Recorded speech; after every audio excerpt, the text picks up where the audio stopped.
Máquinas mortales. Capítulo 15. Los pantanos de Rosewater. Tom y Hester habían caminado toda la noche, y cuando el pálido e insulso sol salió detrás de los retazos de la niebla matutina, ellos siguieron caminando, deteniéndose solo de vez en cuando para recuperar el aliento. Este paisaje era completamente distinto al de las llanuras de lodo que habían cruzado unos días antes.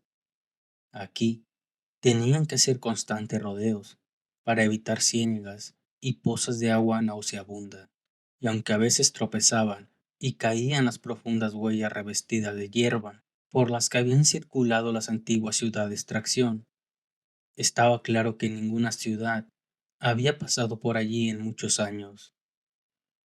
Mira cómo ha crecido la maleza, dijo Hester señalando las rodadas llenas de zarzas y las laderas reverdecidas con árboles jóvenes. Incluso un pequeño semiestético habría cortado estos arbolitos para conseguir combustible. Quizás la tierra que es demasiado blanda, sugirió Tom, mientras se hundía hasta la cintura por vigésima vez en el espeso fango. Trataba de acordarse del enorme mapa de territorio de caza que colgaba en el vestíbulo del Museo de Londres y de la gran extensión de territorio pantanoso que parecía desde las montañas centrales hasta la costa del mar de Kazakh. Eran kilómetros y kilómetros de cañaverales y de estrechos azules cauces de riachuelos, todos ellos señalados con la leyenda, no apto para población o ciudad. Creo que este debe ser, dijo Tom, el borde de los pantanos de agua roñosa. Lo llaman así porque se supone que el agua está teñida de rojo por el óxido de las ciudades que se han despistado y se han hundido aquí. Solo el alcalde más temerario conduciría a su ciudad hasta estos vericuetos. Entonces, Greyland y Anfang nos llevaron mucho más al sur de lo que yo suponía, susurró Hester para sí misma. Londres debe de estar ya casi a 1000 kilómetros de aquí. Me llevará meses poder alcanzarlos de nuevo, y Sherk me estará pisando los talones durante todo este tiempo. Pero tú lo engañaste, le recordó Tom. Logramos escapar. No permanecerá engañado mucho tiempo, respondió ella. Pronto recuperará nuestra pista de nuevo. ¿Por qué crees que es un cazador al acecho, un stalker? Ella continuó guiándolo a medida que avanzaba.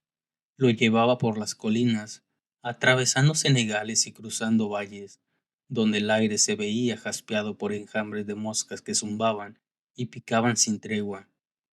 Los dos acabaron agotados y de muy mal humor. En cierta ocasión, Tom sugirió a Hester que se sentaran a descansar un rato, y ella le contestó áspera: Tú haz lo que quieras, a mí qué me importa. Después de eso, la siguió en silencio y muy enfadado con ella. Naturalmente, qué muchacha más horrible, fea, perversa y autocompasiva era, después de todo lo que habían pasado juntos y la forma en que él la había ayudado en la región exterior. Aún estaba dispuesta a abandonarlo. Deseaba que Sherk la hubiera capturado y que hubiera sido la señorita Fang o Cora con los que escapara. Ellos sí le habrían permitido que descansara a sus dolorosos pies. Pero si estaba contento con Hester cuando se cernió sobre ellos la oscuridad, cuando espesos conglomerados de niebla salieron de los pantanos como si fueran los fantasmas de los mamuts, y el mínimo crujido de aquella brosa sonaba como la pisada de un stalker. La muchacha encontró un lugar para que pasara la noche, en el cobijo de unos árboles raquíticos, y después, con el agudo grito de un búho que había salido de casa, interrumpió su inquieto sueño. La encontró sentada haciendo guardia a su lado, como una gárgola amistosa. Todo está bien, le dijo ella, y al cabo de unos instantes, en uno de aquellos repentinos arranques de ternura que él ya había notado antes, dijo: Los extraño, Tom, a mi padre y a mi madre. Ya lo sé, respondió él. A mí me pasa lo mismo con los míos. ¿No tienes familia en Londres? No. ¿Ni amigos? Él se quedó pensativo un instante. En realidad no. ¿Quién era aquella chica? Preguntó ella al cabo de unos segundos.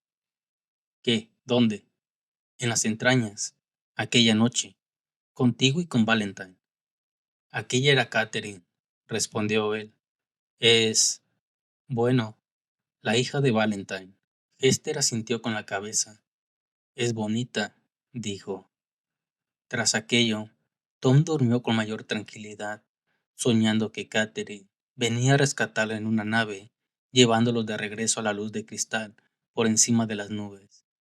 Cuando abrió los ojos de nuevo, estaba amaneciendo y Hester lo sacudía para que despertara. Escucha. Él oyó un ruido que no era el característico de los árboles o del agua. ¿Es una ciudad? Preguntó esperanzado. No. Hester inclinó la cabeza hacia un lado para analizar mejor el sonido. Es una aeromecánica Rottweiler. El sonido se hizo mayor, acercándose desde las alturas allá arriba. La niebla remolinada de una nave exploradora de Londres titilaba en el aire. Se quedaron inmóviles, esperando que la húmeda jaula negra que formaban las ramas encima de sus cabezas los escondiera. El gruñido de motor se fue desvaneciendo y luego resurgió de nuevo, como en círculos.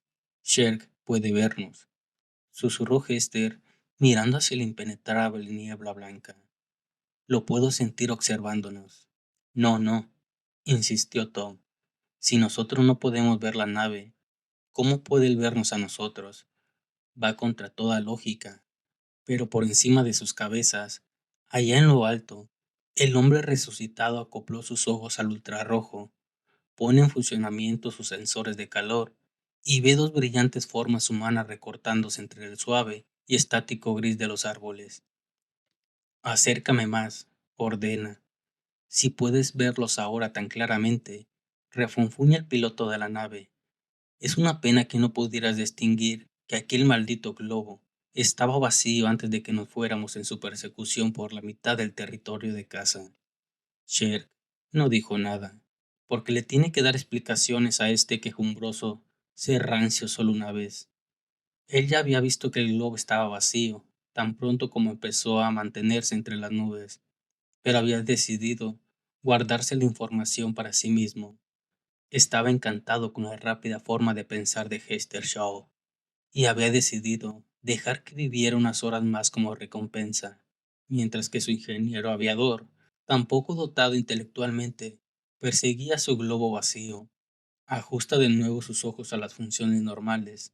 Dará caza a Hester de la forma difícil, utilizando el olfato, el oído y la visión ordinaria.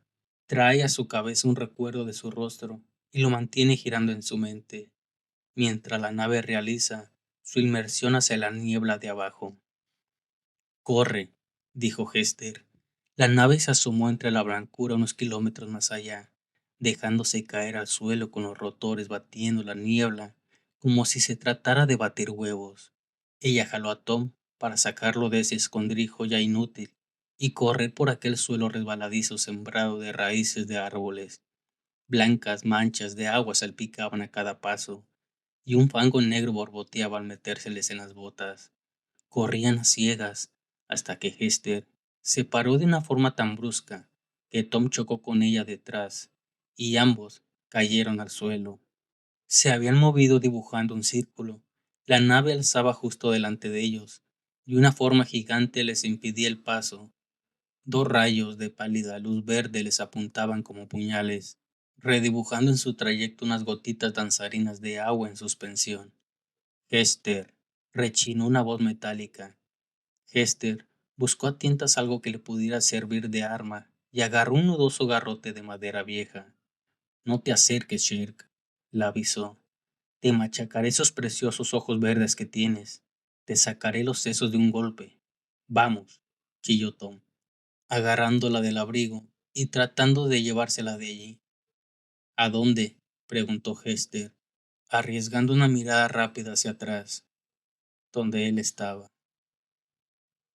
Ajustó sus manos al garrote y se mantuvo firme en su terreno a medida que Sher continuaba su acecho. Lo hiciste muy bien, Hester, pero la caza terminó. El Stalker se movía cuidadosamente por el terreno húmedo, cada vez que ponía en el suelo su pie metálico.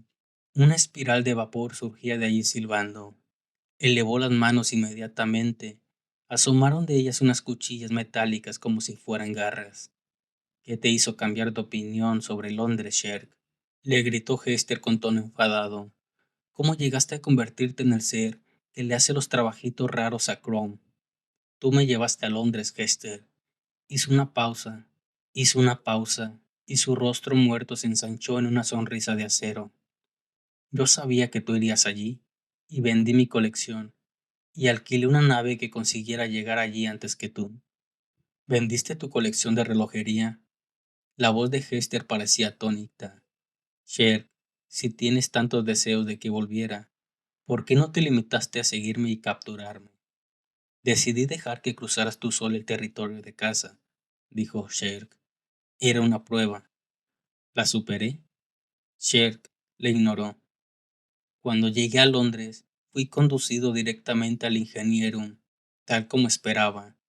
Ahí pasé 18 meses aguardando a que llegaras. Los ingenieros me despedazaron y me recompusieron una decena de veces, pero mereció la pena. Hice un trato con Magnus Crow. Él me prometió el gran deseo de mi corazón. Qué bien, dijo Hester débilmente, preguntándose qué diablos era lo que él estaba diciendo. Pero antes, tú debes morir. Pero Sherk, ¿por qué? La respuesta quedó ahogada por un espeso y gorgoreante zumbido que hizo que Tom se preguntara si la nave del Stalker estaba a punto de despegar sin él. Levantó la vista hacia ella. Aún mantenía la misma posición que antes, pero el tranquilo ronroneo de las hélices habían quedado enmascarados por un nuevo ruido. Un rugido de bielas haciendo un recorrido que iba subiendo de intensidad a cada segundo. Hasta el propio Sherk parecía turbado. Sus ojos vacilaron e inclinó la cabeza a un lado para escuchar mejor. Por debajo, el suelo empezó a temblar. Al otro lado de la niebla y por detrás del Stalker se elevaba una pared de barro y agua que circunvaba en la cima, cubierta de espuma blanca. Detrás había una ciudad, una población muy pequeña y como las de la vieja usanza, que se movía sobre 8 gruesas ruedas.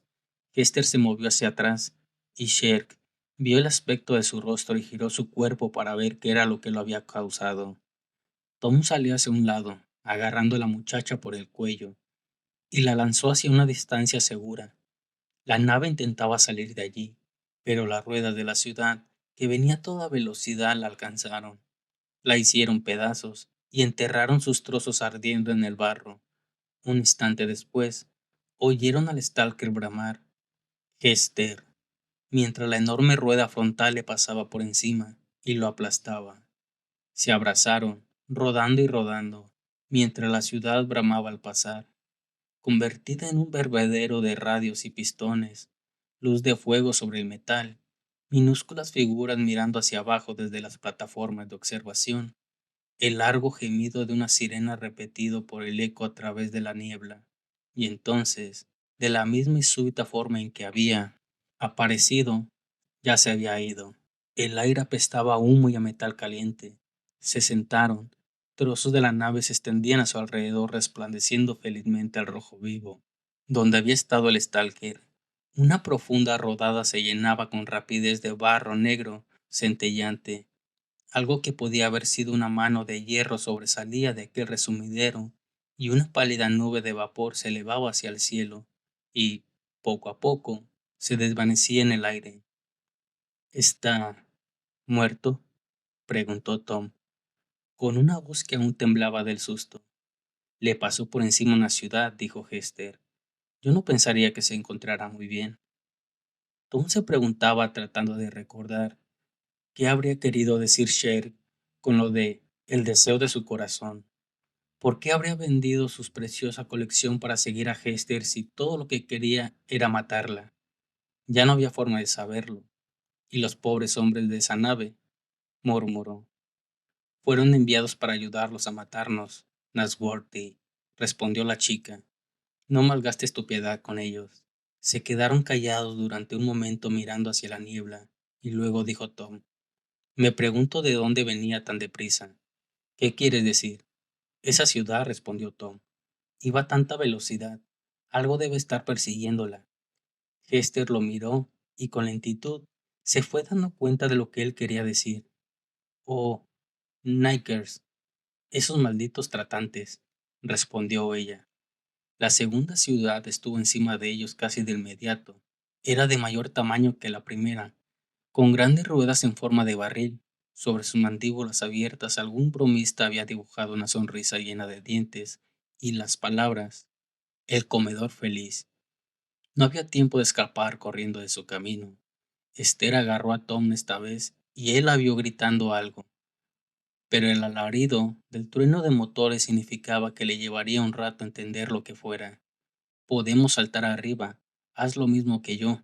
La ciudad rodaba por encima de ellos, y las ruedas pasaban a los dos lados, así que se sintieron como si fueran hormigas a las que elevaban los surcos de un arado, subidos en una ola de fango que casi los aplastaba contra el estruendoso vientre de metal encima de sus cabezas. Hester se acuclilló en la cresta de la ola, como un surfista mientras Tom se balbuceaba a su lado, esperando que en cualquier momento lo aplastara para siempre un madero que pasaba o la posibilidad de ser arrojado bajo las ruedas. Hester le estaba gritando de nuevo señalando algo con la mano. Un tubo de escape pasaba junto a ellos, a toda velocidad como una monstruosa serpiente, y al resplandor de la luz de los hornos que salían de las ventanas de desfogue de la parte inferior de la ciudad, Tom divisó la barandilla de una plataforma de mantenimiento. Hester se agarró a ella y se balanceó hacia arriba, y Tom se lanzó tras la muchacha. Por un instante, sus manos se agarraron salvajemente a nada. Luego apareció un hierro roñoso bajo sus dedos, que casi le arranca los brazos de su cuerpo, y Hester extendió la mano hacia abajo y lo agarró con fuerza del cinturón para subirlo a salvo. Transcurrido mucho tiempo antes de que cesaran las sacudidas y pudieran alzarse sobre sus pies, los dos tenían aspecto como si hubieran sido modelados rudamente con el barro de la región exterior. El lodo cubría sus ropas, se les pegaba a los cabellos y les cubría la cara. Tom no podía dejar de reírse ante la apretada escapada y ante la enorme sorpresa de encontrarse aún vivo, y Hester se reía con él. Tom nunca la había oído reírse antes, y jamás se había sentido tan cercano a nadie como se sentía a ella en aquel momento. Saldremos adelante, dijo Hester. Estaremos bien ahora. Vamos arriba y averigüemos quién nos dio aventón. Fuera lo que fuera la ciudad, era pequeña, casi un suburbio en realidad. Tom se entretenía tratando de averiguar cuál podría ser, mientras Hester abría la cerradura de una escotilla y subía por una caja de escalera con paredes oxidadas que soltaba vapor caliente, procedente de los motores. Pensó que tenía cierto parecido con Crowley o Portley, Spokes, los suburbios que Londres había construido allá en los buenos viejos tiempos, cuando había tanta casa que las grandes ciudades podían permitirse construir pequeñas ciudades satélites. Si así fuera, aseguró que tendría sus propias aeronaves mercantes, con licencia para comerciar con Londres. Pero algo todavía lo inquietaba allí en el fondo de su mente. Solo el alcalde más temerario traería esta ciudad aquí. ¿Por qué diablos estaría Crowley o Porley Spokes persiguiendo alguna minúscula ciudad por el interior de los terribles pantanos de Rothwater? Siguieron ascendiendo por la escalera hasta que llegaron a una segunda escotilla. No estaba cerrada con llave y se abrió sin resistencia para dejarnos entrar en la plataforma superior. Un frío viento arrastraba la niebla entre los edificios de metal y sacudía las plataformas, bamboleándolas, mientras el suburbio seguía velozmente su camino. Las calles parecían desiertas, pero Tom sabía que las ciudades pequeñas tienen con frecuencia tan solo unos cientos de habitantes. Quizá todos estuvieran ocupados en las salas de máquinas o esperando dentro, a salvo, hasta que la casa hubiera finalizado. Pero había algo en ese lugar que no le gustaba. No era realmente el ordenado pequeño suburbio que él habría esperado encontrar. Las plataformas estaban oxidadas y picadas, y las miserables casas aparecían empequeñecidas por enormes montones auxiliares que habían sido arrancados de otras ciudades y anclados en estas sin orden ni concierto, unidos a los motores principales del nivel inferior, mediante una especie de cuna de gigantescos conductos que se enrollaban alrededor de los edificios y descendían por unos orificios recortados en el suelo de la plataforma. Más allá, donde Tom se hubiera esperado hallar parques y plataformas de observación, una maraña de agujeros y empalizadas de madera formaban un anillo alrededor del suburbio. Esther le advirtió con señas que no hiciera ruido y lo llevó hacia la brumosa popa, donde pudo ver un edificio más alto que los demás, el cual debía de ser el ayuntamiento. A medida que se fueron acercando, comenzaron a distinguir un cartel colocado sobre la entrada en el que se podía leer: Bienvenidos a Tunbridge Wells, población, población, 500, 467, 212, y aún subiendo. La cifra 500 y 467 aparecían tachadas y solo quedaba nítida la que señalaba 212. Sobre el cartel ondeaba una bandera blanca y negra, un cráneo con una mueca sonriente y dos tibias cruzadas. Por el gran Kirk que, acertó a decir Tom como en un suspiro, es un suburbio pirata, y de repente, de las brumosas calles laterales que lo rodeaban, comenzaron a surgir hombres y mujeres tan miserables como la ciudad, delgados y duros, mostrando unas feroces miradas y llevando encima las armas de fuego más grandes que había visto en su vida. Mientras el suburbio pirata sigue su curso veloz, el silencio regresa a Rosewater, roto únicamente por los sonidos de pequeñas criaturas que se mueven en los cañaverales. Luego, el barro de uno de los profundos surcos dejados por las ruedas borbotea y se eleva y vomita los convulsos restos de Sherk. Fue enterrado muy abajo en el barro, como si se tratara de la clavija de una tienda de campaña, molido, retorcido y aplastado. Su brazo izquierdo cuelga de unos deslichados cables. Su pierna derecha no tiene movimiento. Uno de sus ojos se muestra oscuro y ciego, y la visión del otro es borrosa, de forma que tiene que mover la cabeza constantemente para aclarar su vista. Trozos de su memoria han desaparecido, pero otros surgen de forma espontánea. A medida que avanza con dificultad para salir de las rodadas del suburbio, recuerda las lejanas guerras para las que fue construido. En la colina 20, los rifles de Tesla crepitaban como relámpagos helados, envolviendo el fuego hasta que su carne empezó a freírse sobre sus huesos de acero, pero sobrevivió. Es el último de la brigada Lázaro, y siempre sobrevive. Tiene que suceder algo mucho más fuerte que ser atropellado por un par de ciudades para acabar con Sherk. Poco a poco, con lentitud, va abriéndose camino con sus garras hacia un territorio más firme, y olfatea y explora, y barre con la vista el territorio hasta que está seguro de que Hester escapó viva. Se siente muy orgulloso de ella, el deseo de su corazón. Pronto volverá a encontrarla, y entonces ese será el fin de la soledad de su interminable vida. El suburbio dejó profundos surcos por todo el paisaje. Será fácil seguirles la pista, incluso con su pierna que arrastraba inútilmente, incluso con su ojo perdido y con su mente fallando. El stalker echa su cabeza hacia atrás y brama su grito de caza en los pantanos vacíos.